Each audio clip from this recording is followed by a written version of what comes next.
Okay, the last time we shot the shotgun we were using slugs. Now we're using buckshot. There's 9 pellets, just 9 lead balls in this shell. Now I know it'll go through the wall. How it will do against the refrigerator, let's find out.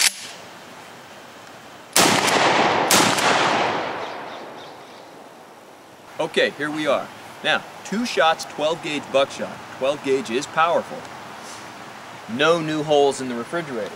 In fact, open it up. There's not even any holes in here. So, going through the wall and then through your refrigerator against a shotgun with buckshot gives you pretty good protection. However, what does this really tell us? Not all that much, because in the back of the refrigerator is where the compressor and so forth is that makes the machine run. There's machinery and parts back there. In the sides, there isn't anything except insulation.